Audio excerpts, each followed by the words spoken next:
Assalamualaikum warahmatullahi wabarakatuh. Pertama dan utama sekali, marilah kita panjatkan puja dan puji syukur kita terhadap kehadiran Allah SWT tentunya.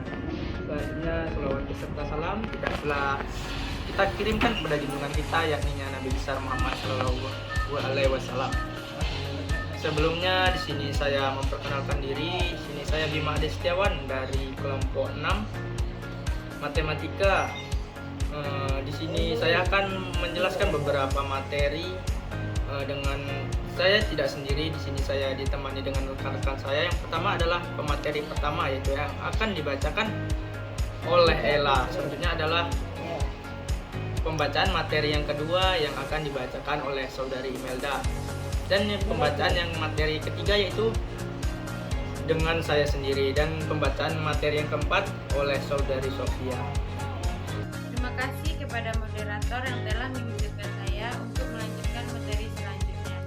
Materi selanjutnya yaitu menyajikan data tunggal dengan tabel, diagram gambar, diagram batang, diagram lingkaran, dan diagram garis. 1. Diagram gambar atau piktogram adalah penyajian data dalam bentuk gambar atau simbol yang mewakili sejumlah data tertentu. Setiap gambar biasanya mewakili satu nilai atau satuan tertentu seperti satu orang, satu buah, 5 benda, dan sebagainya. 2.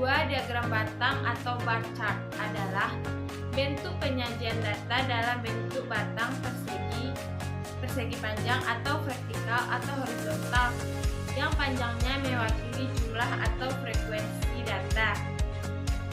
3. Diagram lingkaran atau pie chart adalah bentuk penyajian data dalam lingkaran yang dibagi-bagi menjadi sektor-sektor atau potongan seperti kue atau pizza, di mana setiap sektor mewakili proporsi atau presentasi data tertentu dari keseluruhan. 4. Diagram garis atau line chart adalah bentuk penyajian data dalam titik-titik yang dihubungkan oleh garis lurus. Diagram ini biasanya digunakan untuk menunjukkan perubahan data dari waktu ke waktu atau tren naik turun suatu nilai. Selanjutnya yaitu bentuk-bentuk diagram. Yang pertama yaitu diagram gambar. Dapat dilihat di gambar yang telah saya tampilkan ini. Yang kedua, diagram tabel. Yang ketiga, diagram lingkaran. Yang keempat, diagram batang. Yang kelima, diagram garis. Sekian yang dapat saya sampaikan. Saya kembalikan ke moderator. Baiklah, terima kasih kepada Ella yang telah membacakan materi yang pertama. Tentunya adalah pembacaan materi yang kedua yang akan dibacakan oleh saudari Imelda. Baik, terima kasih kepada moderator yang telah mengizinkan saya untuk melanjutkan pembacaan materi selanjutnya, yaitu yang pertama, tabel distribusi frekuensi. Tabel distribusi frekuensi adalah cara untuk menyajikan data dalam bentuk tabel yang menunjukkan berapa banyak data yang termasuk dalam setiap kelas interval. Contoh, misalnya kita punya nilai siswa lalu kita kelompokkan. Seperti kita melihat nilai siswa akhir kelas 11 pada tabel di samping ini, yaitu nilai 32 sampai 40 ada 2 orang siswa, nilai 41 sampai 49 ada 4 siswa, nilai 50 sampai 58 ada 7 siswa, nilai 59 sampai 67 ada 8 siswa. Nilai 68 sampai 76 ada 10 siswa, nilai 77 sampai 85 ada 6 siswa, nilai 86 sampai 94 ada 3 siswa. Materi selanjutnya yaitu histogram. Histogram adalah grafik batang yang menunjukkan frekuensi atau jumlah data pada setiap kelas interval. Ciri-cirinya, sumbu X menunjukkan kelas interval, misalnya 32 sampai 40, 41 sampai 49, dan begitu pun seterusnya. Sumbu Y menunjukkan frekuensi atau jumlah data.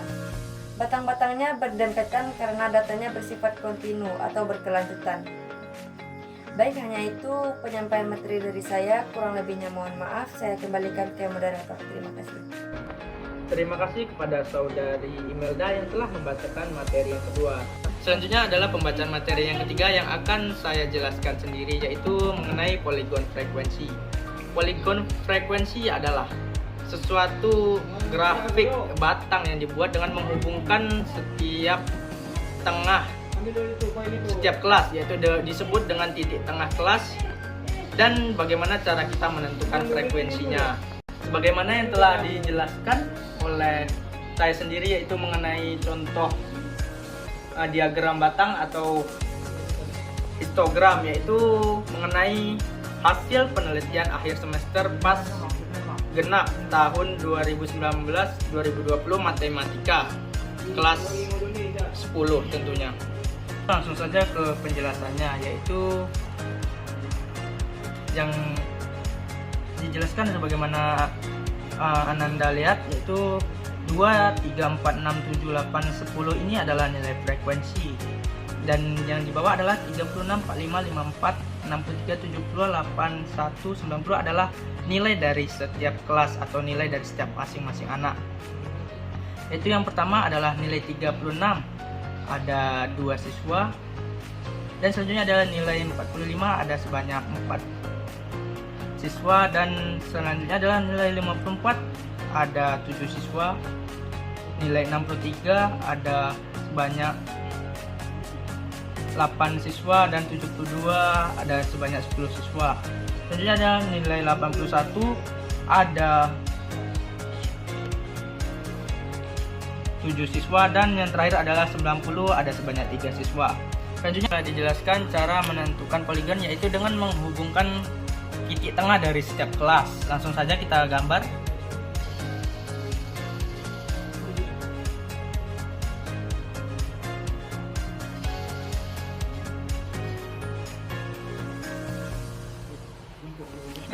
Baiklah, itulah yang dapat. Baiklah, inilah garis dari setiap penggabungan di setiap kelas yang digabungkan, maka ditemukanlah garis seperti ini. Inilah yang disebut dengan poligon.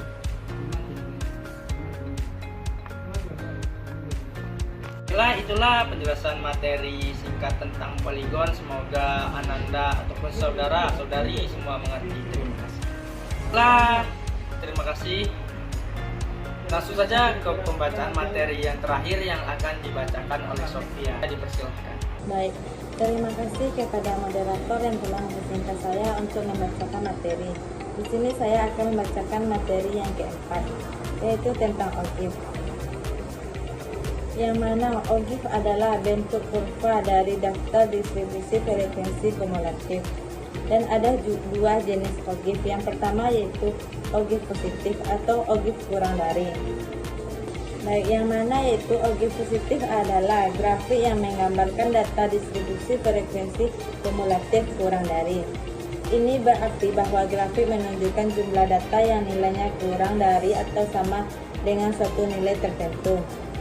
Di sini saya akan memberikan contoh. Contohnya yaitu jika ingin mengetahui beberapa banyaknya karyawan yang gajinya kurang dari atau sama dengan 5 juta, maka OGIF positif akan menunjukkan jumlah karyawan tersebut.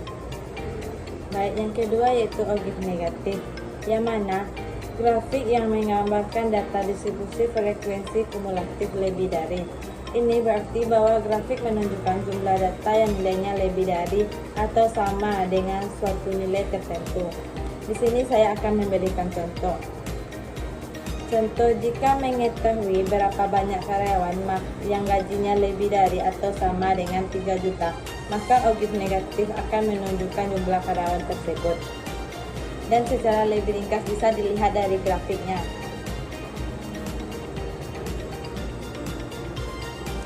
Baik, sekian penjelasan dari saya kembalikan kepada moderator. Terima kasih kepada Sofia yang telah membacakan materi yang terakhir.